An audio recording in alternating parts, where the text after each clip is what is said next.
This image shows 3I Atlas on December 21st, just under 2 astronomical units from Earth. The stars are streaked. That's expected. This stack is aligned to the object's motion, not the background sky.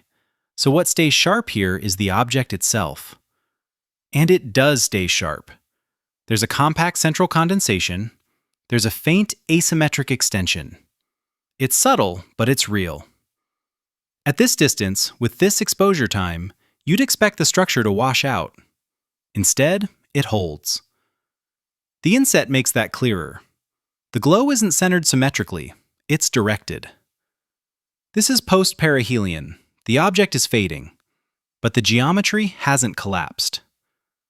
That's the key detail in this frame. This panel comparison stretches across 4 months.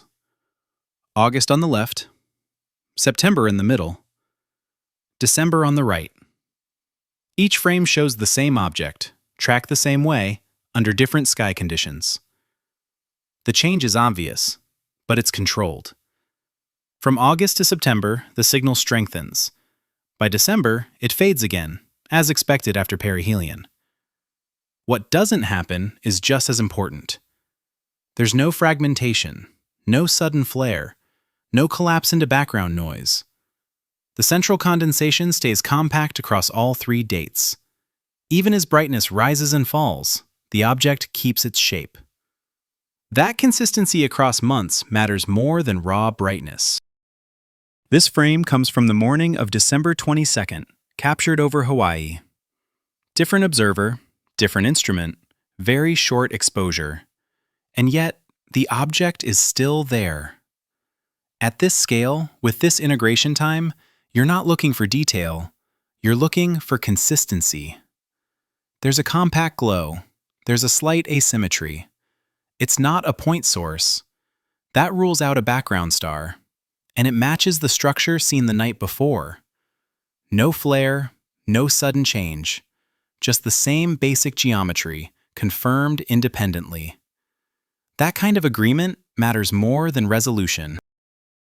This image comes from December 19th, when 3I Atlas was at its closest approach to Earth. What you're seeing here isn't a single photo. It's a breakdown across multiple wavelength bands combined with contrast-enhancing filters. And the structure survives all of them. In red, green, and blue, the core stays compact. The elongation stays aligned. That tells us this isn't a color artifact or a processing trick. The Larsen-Sekanina filter makes the next part unavoidable. A strong collimated feature extends outward from the nucleus, on the order of tens of thousands of kilometers. It points sunward, and it holds its shape.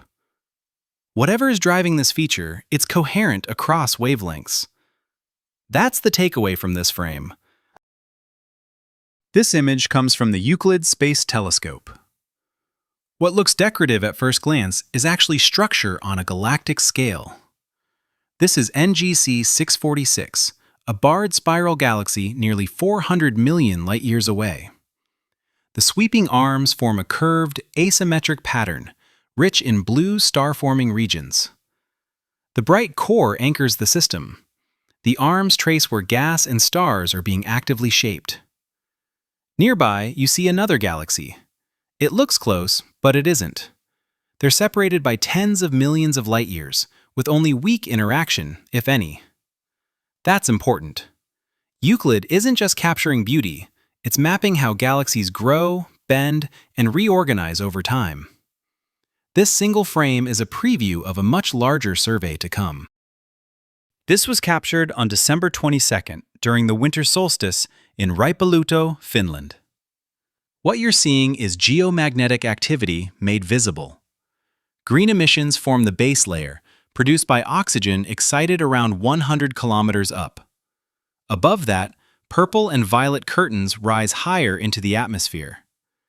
These vertical structures aren't random. They trace Earth's magnetic field lines as charged particles stream in from space. The timing matters. Solar wind conditions were favorable, and the long polar night allows extended visibility. The human figure gives scale. This isn't distant astrophysics, It's space weather interacting directly with Earth. Same universe, very different distance scale. This image comes from the Hubble Space Telescope. Those dark streaks cutting across Saturn's rings are called spokes. They aren't gaps, they aren't shadows, and they don't last long. Each spoke forms, fades, and disappears within just a few rotations of the planet. The leading explanation links them to Saturn's magnetic field. Charged dust grains are briefly lifted above the ring plane, creating these radial features. The timing matters here too. Spokes become more common around Saturn's equinox, when the sun's angle enhances electrical effects.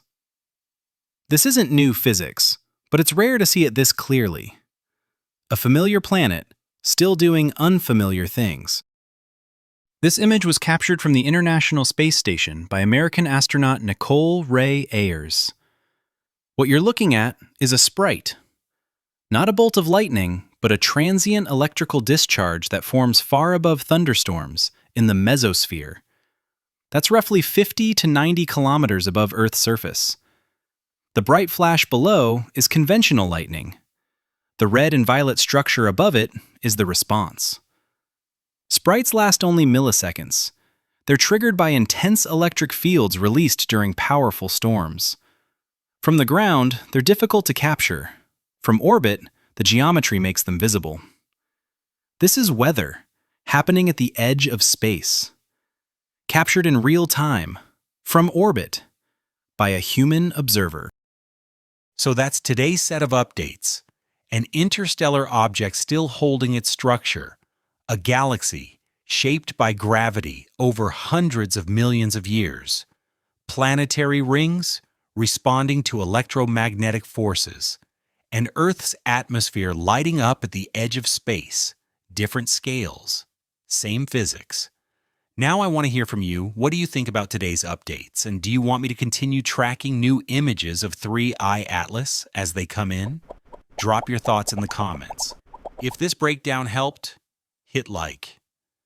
If you want the next update the moment new images appear, subscribe. We'll keep following the data.